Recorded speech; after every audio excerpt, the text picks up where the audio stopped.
Financially useless? Really? I stared at the divorce papers on my desk, my hands trembling with a mixture of anger and disbelief.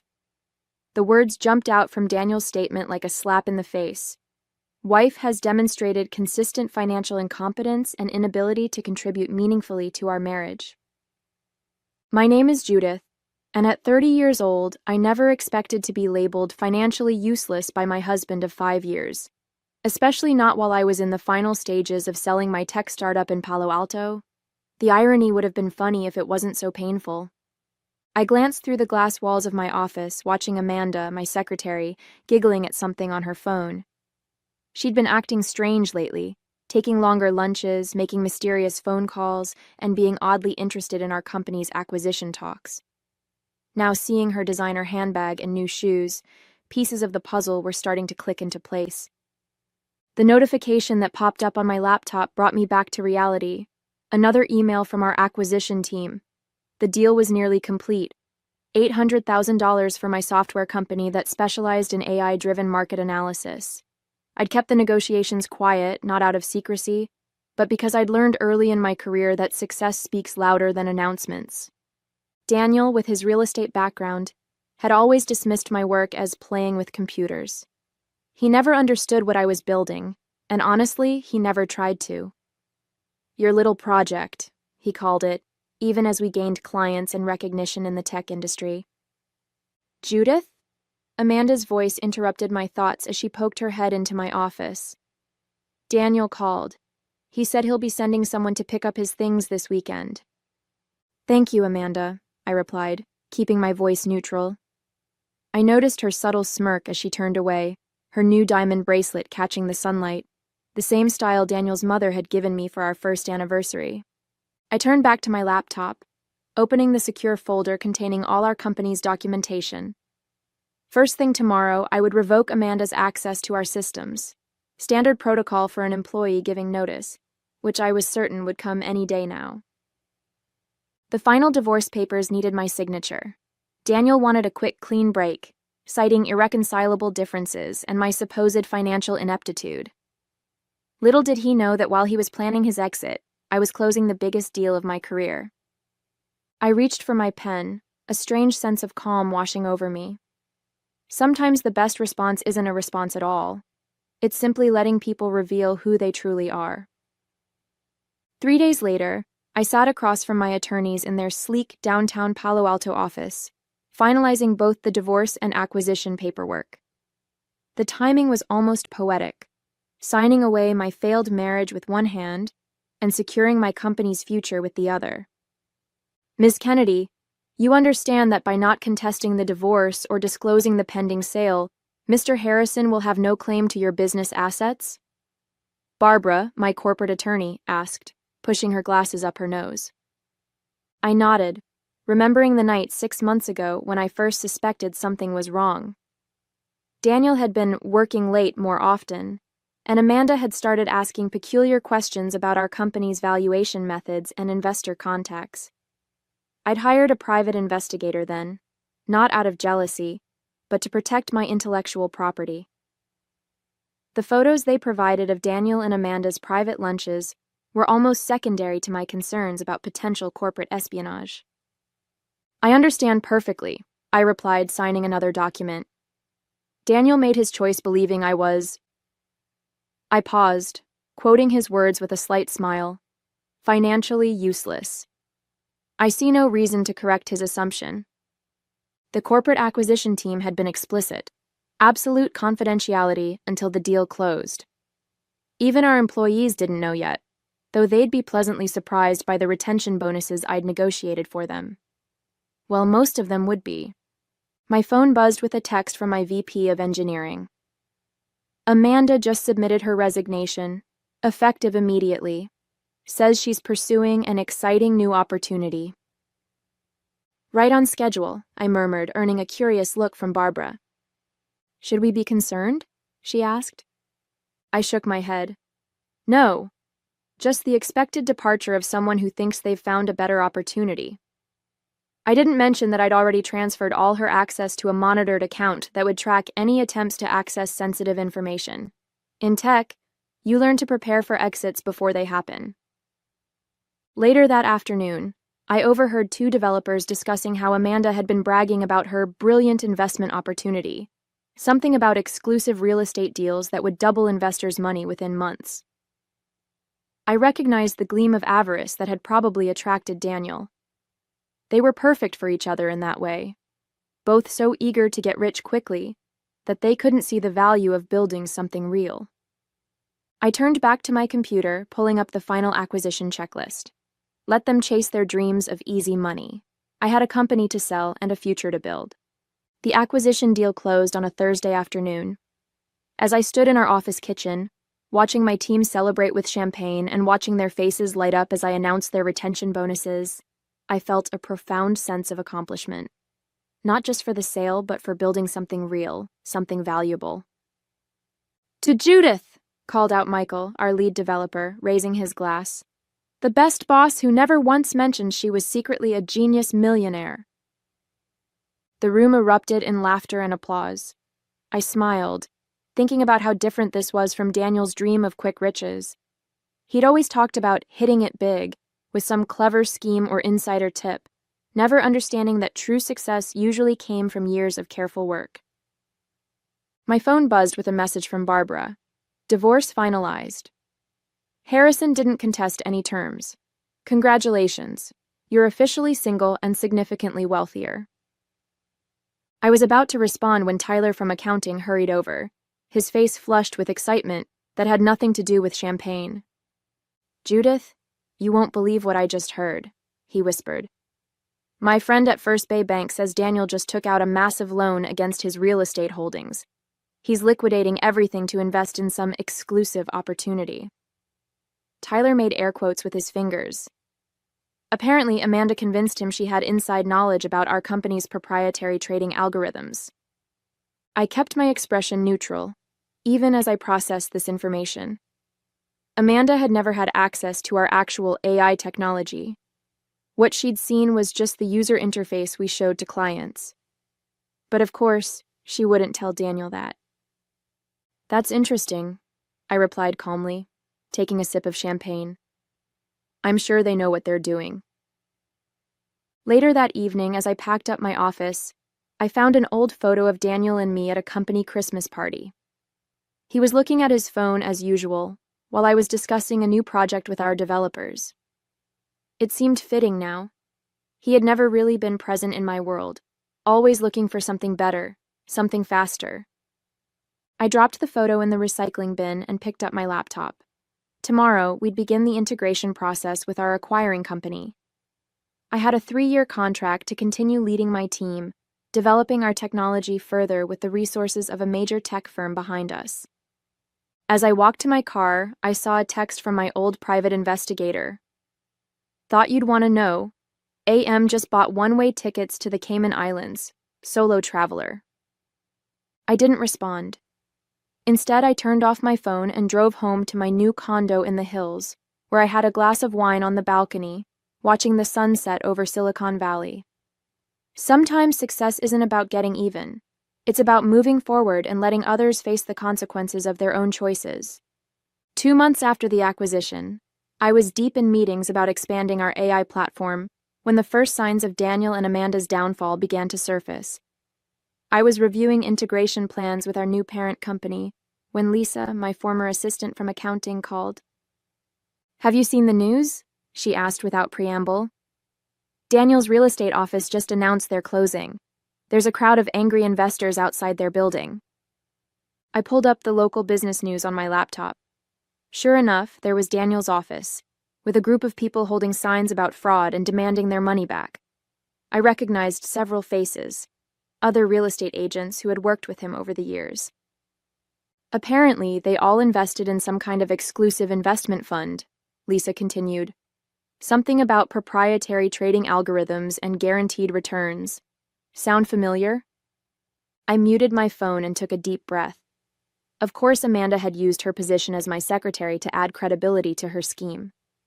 She had probably convinced them that working for a tech startup gave her inside knowledge of revolutionary trading software.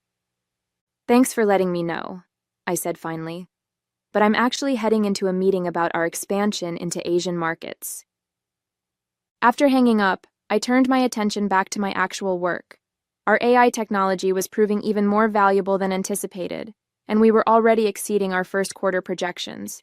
I had a responsibility to my team and our investors to stay focused on real opportunities, not drama from my past. But the situation with Daniel and Amanda was impossible to ignore entirely. Over the next few days, more details emerged. They had convinced not just Daniel's colleagues, but also several of his wealthy clients to invest in their exclusive fund. The promise of proprietary trading algorithms, supposedly based on insider knowledge from their connection to my company, had been too tempting to resist. "Mrs. Harrison?" A voice interrupted my thoughts. I looked up to see a detective standing in my office doorway. "It's Ms. Kennedy now," I corrected him. "How can I help you?" "We're investigating a potential investment fraud involving Amanda Martinez and Daniel Harrison. We understand Ms. Martinez was employed here?" I nodded, pulling up Amanda's employment file on my computer. She was my secretary for 2 years. Her access was limited to basic administrative functions.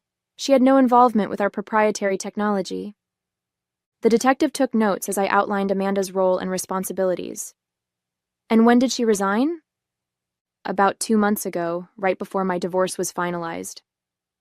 I handed him a copy of her resignation letter. Everything was documented through HR. "Are you aware that she and Mr. Harrison have disappeared with approximately $3.2 million in investor funds?" I kept my expression neutral. "No, but I'm not surprised. Amanda was very interested in our company's acquisition talks, though she never had access to any sensitive information. I assume she used that perceived connection to add credibility to whatever scheme they were running." The detective looked at me curiously. "You seem very calm about this."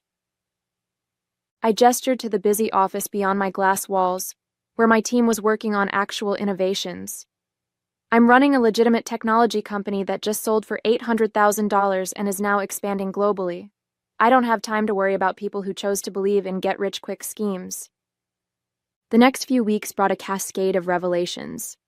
During my morning coffee run at my favorite Palo Alto cafe, I overheard 2 of Daniel's former colleagues discussing their losses.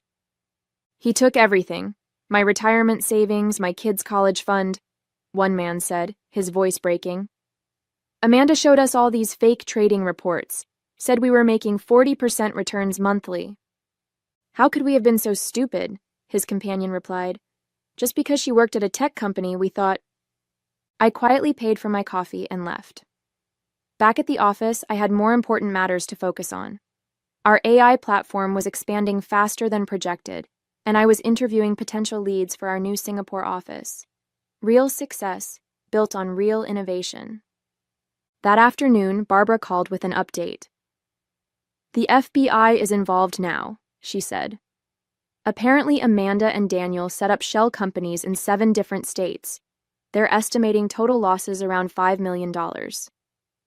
"Any sign of them?" I asked, more out of curiosity than concern. "The Cayman Islands account was emptied 2 days after they arrived. They were last seen boarding a yacht, but surveillance lost track of them after that." Barbara paused. "The investigators want to know if you'd be willing to make a statement about Amanda's role at your company." I considered this.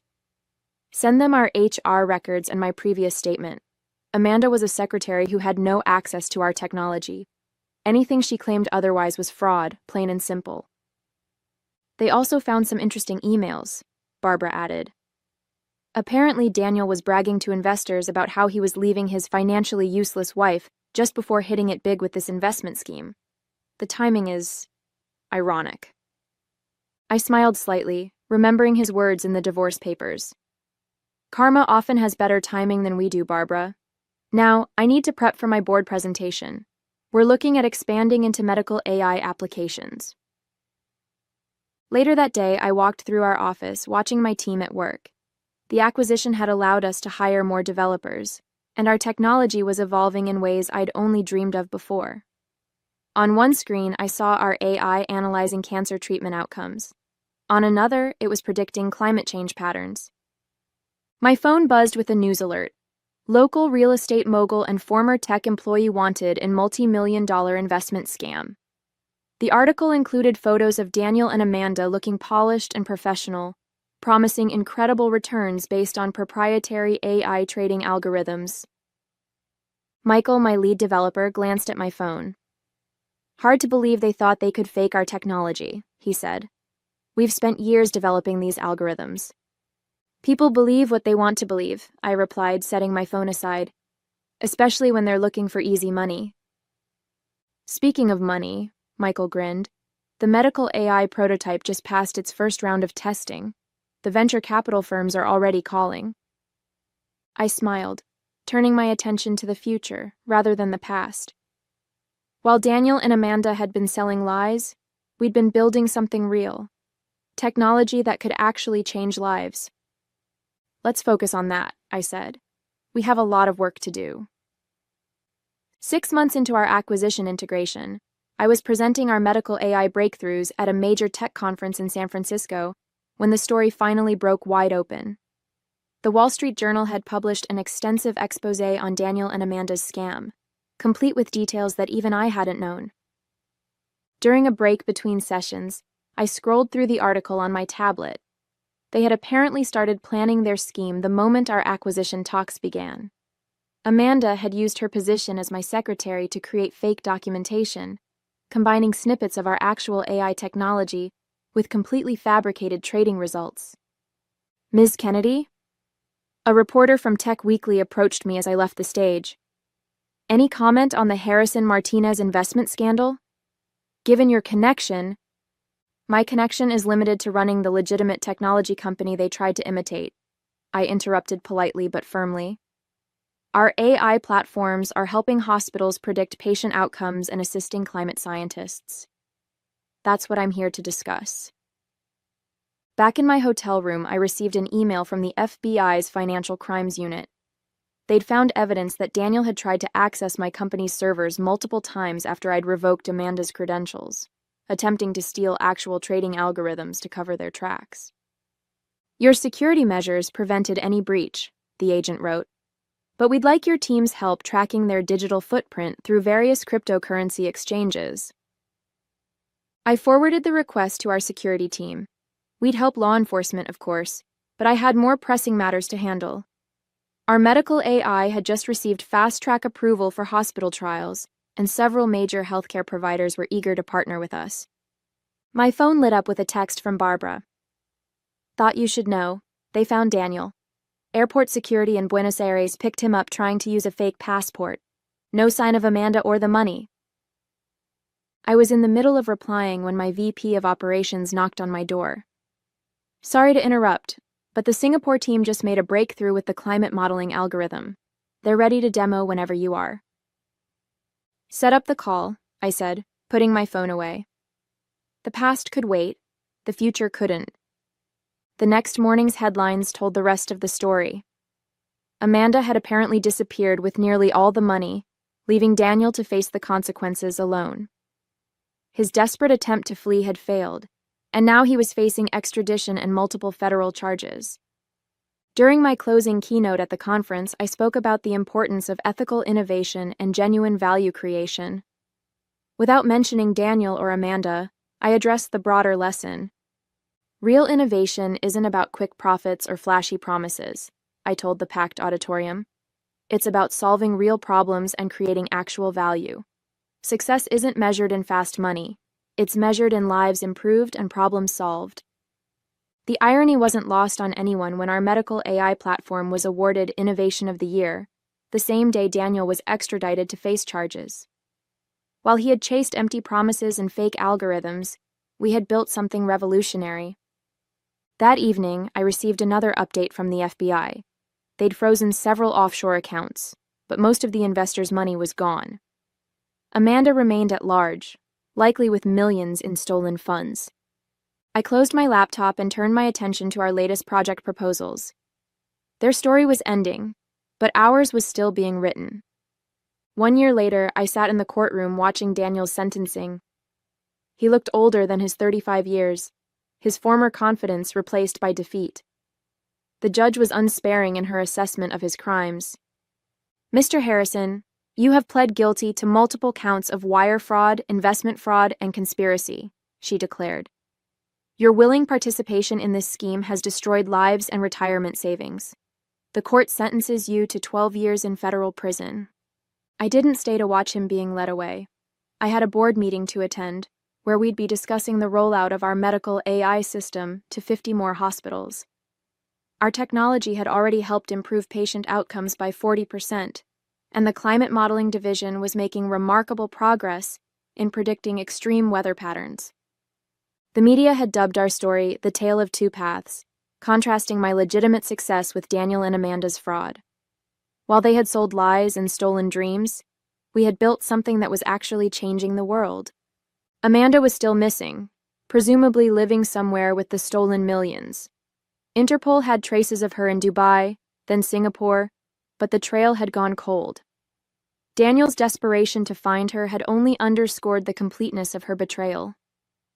As I drove to our Palo Alto headquarters, I thought about how differently things might have turned out if Daniel had actually bothered to understand what I was building, instead of dismissing it as financially useless. But then again, people who chase quick riches rarely recognize real value when they see it. 2 weeks after Daniel's sentencing, I was asked to give the commencement speech at Stanford School of Engineering. Looking out at the sea of eager faces, I saw the same drive and determination that had pushed me to build something meaningful. Success isn't about finding shortcuts, I told them. It's about creating real value.